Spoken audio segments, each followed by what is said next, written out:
2026 से पहले, 26 दिसंबर से पहले इलेक्ट्रिक मत लेना। अच्छा 8 लाख मतलब आज जो 12 लाख की गाड़ी आ रही है, जैसे आपने बोला भाई ने यार महंगी है, महंगी है, तो ये महंगी कैसे लोगों तक पहुंचेगी भाई? मिडिल क्लास आदमी पैसा खर्च नहीं करेगा, कैसे पहुंचेगी लोगों तक? वो पहुंचेगी जब इसके प्राइस नीचे जाएंगे। बिल्कुल सही बात। प्राइस कैसे नीचे जाएंगे? 2026 में डीजल पे थोड़ा सा प्रकोप आएगा। आप लोगों की डीजल की गाड़ी है? हाँ डीजल है, मैं तीसरी बार बोल दिया पॉडकास्ट में। तो इस पे डीजल पे थोड़ा सा दिक्कत आने के चांसेस हैं। दिल्ली एनसीआर में पूरी दिक्कत नहीं आएगी, थोड़ी दिक्कत आएगी, तब इलेक्ट्रिक के जो प्राइसेस हैं वो नीचे जाएंगे। भाई ईवी की रीसेल वैल्यू कैसी होगी? नहीं मिलेगी। उसका रीजन बताता हूँ। देखो हर चीज का रीजन होता है, ठीक है? इसका रीजन ये है, मैं मान के चलता हूँ 14 लाख की गाड़ी, आपको क्या लगता है उसमें बैटरी की वैल्यू कितनी रहती होगी? 14 लाख की गाड़ी में लगभग 5 लाख की बैटरी रहती है। इससे कम की अगर बैटरी है तो भाई ईवी मत लो। अब ईवी में अगर पर पता कैसे लगेगा भाई ये 5 लाख की है 6 लाख की है? आप पूछ सकते हो इसमें बैटरी कौन सी है। ईवी में एक ही चीज है, बैटरी है। बैटरी है और कुछ नहीं है। तो आपका ईवी लेते टाइम पहला क्वेश्चन ये होना चाहिए, भाई बैटरी कौन सी है। और दूसरी चीज, मैं मानता हूँ ईवी अभी क्यों नहीं लेनी चाहिए, 300 की रेंज दे रही है, मैं मानता हूँ 300 देगी, चलो 300 नहीं 310 देगी, कंपनी से भी 10 किलोमीटर ज्यादा बढ़ा दिया हम लोगों ने। 2 साल बाद तो 310 नहीं देगी, ना 280 देगी, 4 साल बाद क्या पता 200 देगी, तो वो डिग्रेड होगी। तो ड्यूरेबल ड्यूरेबल कम है बैटरी। अभी कम है क्योंकि अभी मार्केट में टेक्नोलॉजी और इवॉल्व होगी। BYD करके एक कंपनी है जो बैटरीज में बहुत आगे निकल चुकी है, गाड़ियों में बहुत आगे। इट्स लाइक मतलब वो एक इंटरनेशनल ब्रांड है, टेस्ला उनको टक्कर दे रही है और कहीं कहीं उनसे आगे निकल रही है। भाई महिंद्रा उन्हीं की तो बैटरीज यूज कर। महिंद्रा उन्हीं की बैटरीज यूज कर रहा है, बट डिपेंड करता है कौन सी बैटरीज यूज कर रहा है। मतलब उनकी रेंज में आपको बताऊं तो 1000 किलोमीटर तक पहुंच गए वो लोग। अच्छा और चार्जिंग पता है कितने टाइम में हो रही है? चलो आप गैस करो कितना टाइम लगेगा। एक आधा घंटा 14 मिनट 14 जैसे 40 में। फोन भी नहीं होता भाई और चार्ज। उनका टारगेट ये है, वो इलेक्ट्रिक कार की चार्जिंग को वहां तक ले जाना चाहते हैं जितना टाइम आपको पेट्रोल की रिफ्यूलिंग में लगता है, मतलब 3 से 4 बट भाई क्या ये सेफ होगा? एक तो चाइनीज ब्रांड है, गाड़ी ही ना फाड़ दे साले। ब्रांड अच्छा है, बट ये क्वेश्चन हमेशा रहेगा जो आपने रखा है, ये क्वेश्चन रहेगा। वो क्वेश्चन का आंसर तब मिलेगा जब इंडियन मार्केट में उसको कंज्यूम ज्यादा किया जाएगा। भाई गर्मी भी इतनी हो रही है, अब ये बैटरी फटे ज्यादा गर्मी। भाई बाहर की ड्राइविंग नुकसान हो- तो अलग है, बाहर की ड्राइविंग भी अलग है। इतनी रोड में गड्ढे और इतनी चीजें और इतनी कंफर्टेबल ड्राइव इंडिया में है ही नहीं, बिल्कुल बिल्कुल बिना हाईवे के। बिल्कुल। तो ये क्वेश्चन जो आपने उठाया ये रहेगा कि भाई बैटरी ना फट जाए, हो सकता है।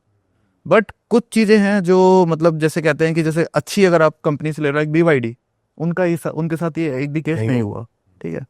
कुछ केसेस आए थे बट वो मेनली कार्स में आए थे, वो भी 1-2 पीस में आए थे, तो हम कैटेगरिकली नहीं कह सकते। बाकी जो इंडियन मार्केट है वो भी अच्छा चल रहा है। लाइक टाटा का अगर आप देखोगे तो उन्होंने अपना ईवी को बहुत ज्यादा बूम करा है। हैरियर ईवी आई है अभी। और जहां तक आपकी बात रही क्वेश्चन की, भाई रीसेल है, रीसेल नहीं है। ईवी का एक ही आंसर दूंगा, ईवी ले रहे हो अपने लिए ले रहे हो, अपने बेटे के लिए ले रहे हो, बेचने के लिए नहीं ले रहे, नहीं बिकेगी। मैं बोल सकता हूँ बिक जाएगी, मैं आपको राहत दे सकता हूँ, बट नहीं बिकेगी। हम मार्केट में रहते हैं, ईवी नहीं बिकती। ईवी ले ली तो आप चलाओ, आपका बेटा चलाएगा, और उसे भी पैसा लगाना पड़ेगा क्योंकि बैटरी लेनी पड़ेगी 6 साल बाद। कंपनी आपको 3 साल 4 साल की दे देगी, 5 साल की दे देगी, उसके बाद आपको बैटरी चेंज करवानी पड़ेगी। और एक बार जब आप बैटरी चेंज कराओगे तो 5 से 7 लाख का खर्चा लगेगा। जो महंगी हाइब्रिड कार्स है उनमें जो बैटरीज होती है वो सही होती है?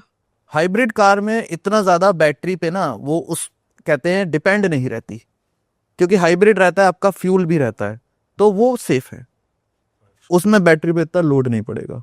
बट इलेक्ट्रिक पे तो बैटरी है।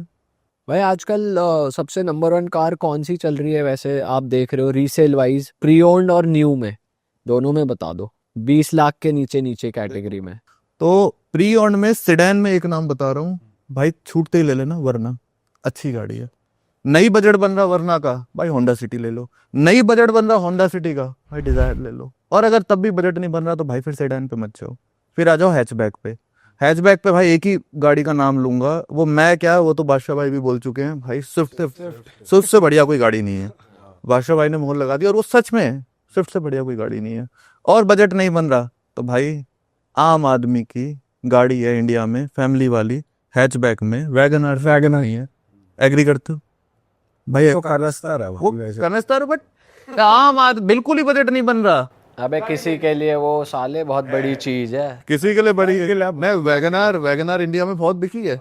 वैगनार इंडिया में बहुत बिकी ये ऊबर वाले सारी भाई वैगनार पे ही चलती थी कौन भी वैगनर नहीं चला वैगनार ने चला रखी है। इंडिया में जितने डॉक्टर्स हैं सब वैगनार में चल। पर दिखने में तो कनस्तर है। दिखने में थोड़ा सा एग्री कर सकते हैं इनके साथ, बट हाँ दिखने में कनस्तर। ठीक है, वैगनार हो गई। और एसयूवी में भाई एसयूवी में आप ले सकते हो, अगर बजट ज्यादा है तो एक्सयूवी 700 आंखें बंद करके ले लो।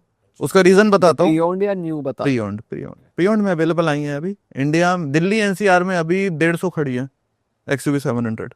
ऑल ओवर इंडिया तो होंगी 500 खड़ी है। इसलिए बता रहा हूँ महंगी है थोड़ी सी। आपको स्टार्टिंग होगी 14-15 लाख से स्टार्ट हो जाएगी प्री ओन्ड में। गाड़ी एक्चुअल में 25 लाख से स्टार्ट है। नहीं, लग्जरी फील देगी। अगर आप चाहते हो यार ऐसी गाड़ी ले लूं जो मुझे चेंज ना करनी पड़े और बजट भी ज्यादा खर्च ना करना पड़े तो ये ले लो। और अगर टोरा जमाना है तो फिर फॉर्च्यूनर। तो फॉर्च्यूनर ले लो। और अगर थोड़ा टोरा कम जमाना है स्कॉर्पियो भी एक ऑप्शन है, सस्ती थार भी सही चलेगी इस मामले। थार चलेगी। थार पता है क्या है, थार मेरा हमेशा रहता है, थार आपकी दूसरी गाड़ी होनी चाहिए। आपके पास एक गाड़ी होनी चाहिए, उसके साथ थार होनी चाहिए। मैं हमेशा प्रिंसिपल लेके चलता हूँ। पर अब तो ये नोशन ब्रेक हो गया क्योंकि थार में भी बढ़िया लग्जरी आ रही है। रॉक सही है। हाँ रॉक्स जो आई है उसमें सब सनरूफ भी है और पेट्रोल भी बचा रही है आपका। रॉक्स जो है थोड़ा सा उन्होंने कोशिश की है कि भाई सिर्फ अपनी फ्रेंड्स को और गर्लफ्रेंड को मत बिठाओ, फैमिली को भी बिठा लो। कंफर्ट में थोड़ा सा कहीं ना कहीं अभी लैग कर रही है, बट थोड़ा सा लैग कर रही है, बट इतना नहीं, बट इतना चलेगा, ले सकते हो रॉक्स।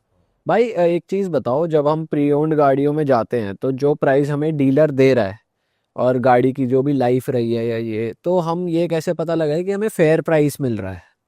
ये अच्छा क्वेश्चन है। इसमें तो देखो सबसे मेन यही हो सकता है, आपको चक्कर लगाने पड़ेंगे 5 जगह पे। और आजकल तो वो चक्कर लगाने वाला काम भी खत्म हो गया। आजकल बहुत इन्फ्लुएंसर्स आ गए, हम लोग जैसे हम वीडियोस बनाते हैं ऑल ओवर इंडिया। आप एक चैनल पे जाओ इंस्टाग्राम पे और भाई लाइन से 10 रील देख लो, आपको पता चल जाएगा इस गाड़ी का मार्केट प्राइस क्या चल रहा है। एक डीलर गलत देगा, 2 गलत देगा, 3 गलत देगा। और दूसरा बता देता हूँ, जो वीडियोस में प्राइस होते हैं भाई वो ज्यादा होते हैं।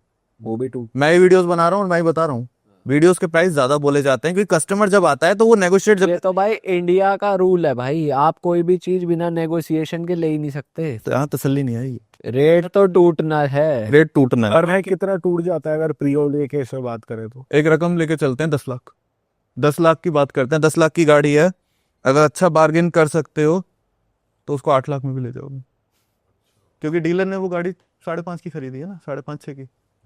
भाई कुछ कुछ जो बड़ी ब्रांड्स हैं, जो महंगी ब्रांड है जैसे ऑडी है, ये नई गाड़ी में भी इतना डिस्काउंट दे देता है, तो वो लोग कैसे इतना डिस्काउंट दे रहे हैं?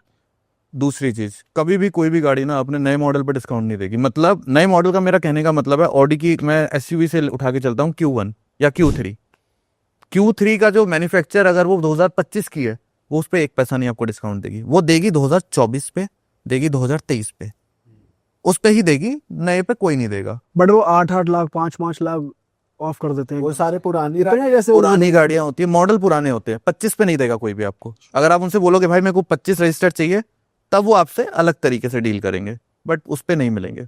पुरानी गाड़ियों की बहुत ऐसे, क्योंकि देखो सारा स्टॉक नहीं बिकता। पर जब क्लोजिंग करनी होती है उनको तब तो वो कर देते हैं। वो 25 तारीख वाला सीन बता रहे हो हाँ। आप कि गाड़ी लेने जा रहे हो तो 25 तारीख को लेने जाओ। 25 तारीख को, या फिर जैसे मार्च खत्म हो गया भाई, ईयर एंड आ गया, तो वो निकलवा देते हैं भाई। भाई गाड़ी बेचनी है भाई, कैसे भी करके पैक करके निकलवा। हाँ ऐसा होता है, बट डिस्काउंट उन्हीं गाड़ी पे मिलेगा मेनली जो उस साल की नहीं है। आप खुद जाकर चेक करना, बाकी जितने भी जा रहे हैं। और कुछ मैं आपको एक बताता हूँ, आजकल कुछ ऐसे डीलर्स आ गए हैं जो कंपनी से 2023 की और 24 की गाड़ियां खरीद लेते हैं अनरजिस्टर्ड। ये मैं प्री ओन्ड की बात बता रहा हूँ। इसमें आपका फायदा क्या है? क्योंकि सबसे मेन जो लोग सुन रहे हैं उन्हें भाई अपना फायदा चाहिए। आपका फायदा है, कंपनी में आपको वो गाड़ी उतने डिस्काउंट पे नहीं मिलेगी जितना ये लोग दे देंगे। Same insurance, same warranty. ऐसा कुछ डीलर कर रहे हैं, लग्जरी में कम कर रहे हैं, अभी हैचबैक और उसमें ज्यादा कर रहे हैं। जैसे कुछ फरीदाबाद के डीलर्स हैं, वो टाटा और महिंद्रा से उनकी अच्छी सेटिंग है, तो वो गाड़ियां, अपने शोरूम पे नई गाड़ियां रखवा रहे हैं। नई गाड़ियां रखवा रहे हैं। लेकिन वो अनरजिस्टर्ड है। अनरजिस्टर्ड है 2023 और 24 की। आप पहले ओनर बनोगे उनके, मतलब प्री ओन्ड में भी ये काम स्टार्ट हो गया कि आप पहले ओनर बनोगे। और नई रजिस्टर्ड जब वो होगी तो इसी साल में होगी, सपोज 2025 में। वो इसी साल होगी, इसी साल होगी। और नहीं, एक चीज है, वो अपने नाम पे रजिस्टर कराते हैं फर्म के नाम पे, कि कोई भी गाड़ी अनरजिस्टर्ड कहीं खड़ी नहीं हो सकती। अरे वाह, आपने ये वीडियो यहाँ तक देख ली भाई, तुमने हमारी मेहनत सफल कर दिया। तुम ही लोग हो असली रियल हिट। और अगर आपको बहुत मजा आ रहा है ऐसी क्लिप्स में, ऐसी वीडियोस में, तो फटाफट जाइए प्लेलिस्ट पे बिंज वॉच कीजिए और सारी वीडियोस देख डालो और मौज काटो। That is it. हम मिलेंगे नए पॉडकास्ट में, नए क्लिप में। Till then bye bye, see you, take care, do subscribe.